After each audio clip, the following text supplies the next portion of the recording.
I kind of had a hard time drawing her because, hey guys, CrimsGreyVR here, and in this video, I'm going to be discussing personas, specifically on whether they represent who you are now, or whether they represent who you want to become. So, let's get into it. Now, when it comes to the topic of fursonas or sonas, let's begin by determining the definition or meaning of a fursona.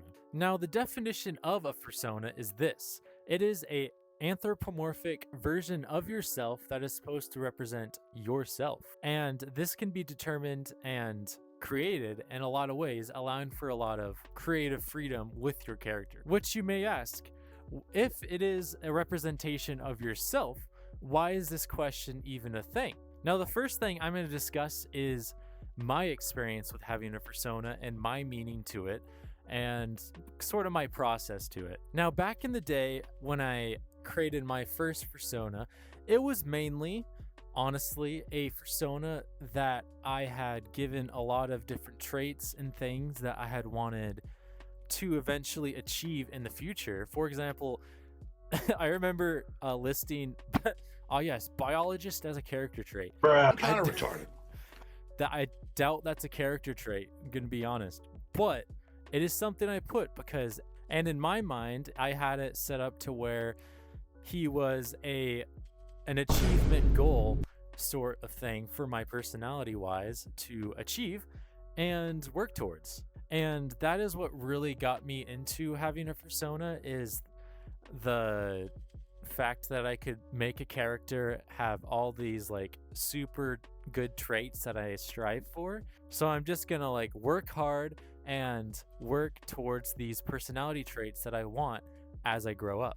As I continued in my journey of my fursona, shall we say, it moved towards a fursona that I had been like, okay, this isn't working. I feel like having a fursona that's like, oh, this is something that I want to achieve. And then plot twist, I end up not achieving those things. And it's like a super bummer, like, oh crap, man. Now it just reminds me how much of a kind of a failure I was in a way. So I just changed him up and made a fursona based on me right now. Yeah, that was a whole lot easier to do because it's like you're not trying to create a character you want to be in the future that you may or may not achieve. And for me, it is something I never achieved, unfortunately. Hey, you, yes you, do you lack the energy to get what you want to do done? Well, do I have the product for you? Dubby Energy is sponsoring this video. Dubby Energy is made in America, and from what flavors I tried, which are Galaxy Grenade, Japanese Yuzu, and Beach and Peach, I'd have to say Beach and Peach was my favorite flavor, as it tastes exactly like a fresh peach you'd pick off a tree. Japanese Yuzu was pretty good too. It was basically just lemonade flavor. This product has helped me maintain a steady and focused workflow with jitterless energy. If this sounds like the perfect energy drink product for you, then feel free to use the code CrimsGrey to get 10% off on your Dubby order. Other than that, back to the video. Then through that, I technically had two sonas at the time. One for a character that I wanted to become, which failed. No real surprise there. And then I had a second fursona that I made, which was based on just me as I was now in that time. And that worked a lot better. And I honestly loved the character more because it was more relatable, because it's like, oh, he's just me. And like, he has the same problems and sort of things that I have as me. Then for my next two, which now that I think about that is more of 4 fursonas, but like the first 2 was technically 2 versions of the same. So I'm just gonna say 3 total. I can't do 3 with these hands, but yes, 3 total. Yeah, so my third sona was actually just a fun experimental thing where I was like, ooh, I kind of want to draw my fursona as a female just to see how that would look. And she turned out pretty good, I'm not gonna lie. Oh, that's just hot. saying, but like, I kind of had a hard time drawing her because, the female anatomy, it got to me in certain ways. If you know, it's kind of obvious, I feel like. Yeah, there's a reason I made her look like such a mommy. What do you mean by that? I think you can connect the dots there. But with regards to my third persona, which I named CrimsGrey, and the first two I had was CrimsGrey, and I shortened it to CrimsGrey because that was easier to say and that sort of thing. But from that, I made a female Sona as just sort of like a fun experimental thing because it's just fun to experiment with drawing, even though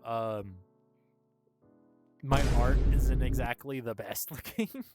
I will say, looking back at some of my Sona drawings, I'm like, oh gosh, what proportions. Oh, how did I think that looked good in the time?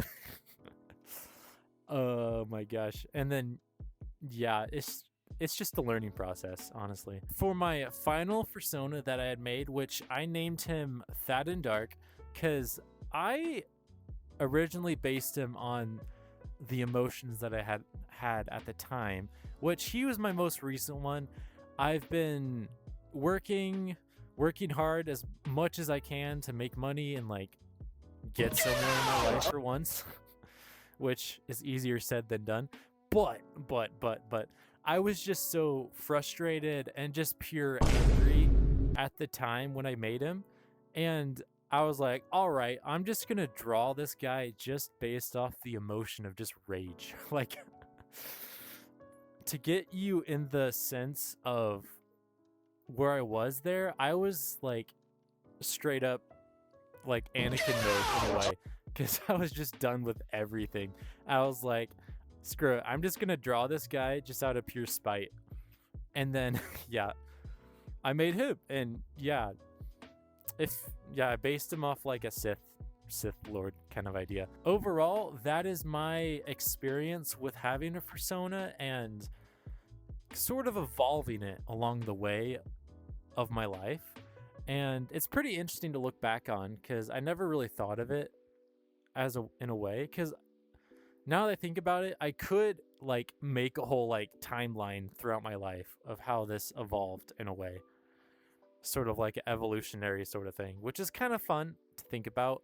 I don't know, I might actually do that just for fun, but no promises there. And overall, from what I found from other furries in my friend group, I've come to the conclusion that it mostly, at least in terms to the answer to this question, it is 90% of the time that your persona is a representation of you. And to have a persona that is a representation of someone you want to become is something that's rather rare, actually. Like, I never realized how kind of rare that thought process was until I started asking around and be like, hey, do you think your persona is a representation of yourself or someone you want to become? And a majority of the time, the answer I got from people was that it's just a representation of yourself. Yeah, it was pretty interesting, very fascinating to look into. This was sort of a fun experimental question that I found. I was like, oh, I want to talk about this, and that sort of gist. But I would say overall, in regards to answering this question, there's no such thing as one correct answer to it, because it's very subjective. And with furries in the furry community, I've noticed there's a lot of room for creativity, and there's technically like no rules with like how you make your character, I guess, unless it involves, being a bad person and hurting people.